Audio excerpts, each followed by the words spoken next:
Azərbaycanda bəzi sürücülərin üzləşdiyi ən ciddi problemlərdən biri mübahisəli cərimələr. Roman Heydərli də özünü onların siyasına aid edir. İddia edir ki, mən ölkədə 2023-cü ildə olmayan adamla 2025-ci ilin aprel ayında radara düşmüşəm. Mən nə qədər irad bildirdim, dedilər texniki səhvdir, problem deyil. Neçə gündə əlaqə saxlayıram, heç bir dəyişiklik yoxdur. Cərimə yerində qalıb, əlavə problem deyil. Yaşanan hadisənin əvvəli isə tamamilə başqa məcradadır. Belə ki, şikayətçinin iddiasına görə 50 manat cərimənin təyin olunduğu, radara düşdüyünü göstərən fotodan əvvəl də başqa bir formada cərimələnib.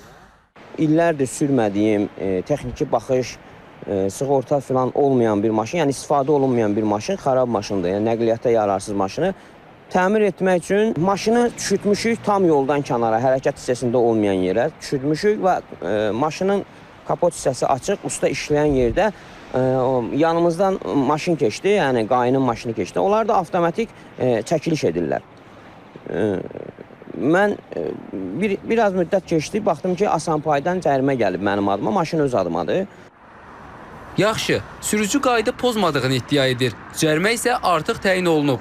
Bəs görəsən belə təzadlı məqamda nə etməliyik? Bu həm texniki problemlərdən baş verə bilir, həm də məsələlərin düzgün araşdırılmadığından baş verə bilir. Belə olan hallarda isə sürücü müəyyən addımlar ata bilər. Birinci biz bunu qeyd edə bilərik ki, hər bir sürücü məqsədə uyğundur ki, özünə elektron kabinet açsın. Orada şikayət et bölməsi var. Orada şikayət et bölməsindən istifadə edərək sürücülər onların etmədikləri xətalar barədə, əgər onlara protokol tərtib edilibsə, onlara cəza tətbiq edilibsə, onlar oradan şikayət verə bilərlər və əsaslandıra bilərlər. Belə olduğu halda onlara üçün tərtib edilən protokol ləğv edilə bilər.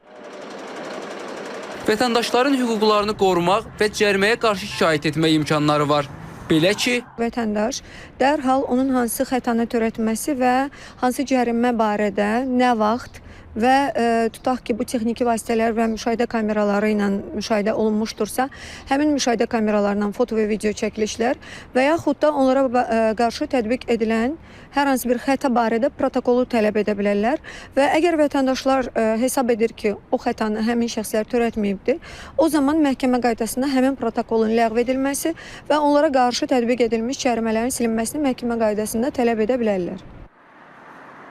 Məsələ ilə bağlı Daxili İşlər Nazirliyindən isə bildirildi ki, sürücüləri törətdiyi xətaya görə qeydiyyatını təmin edən elektron sistemin dəqiqliyi və şəffaflığı davamlı olaraq diqqətdə saxlanılır.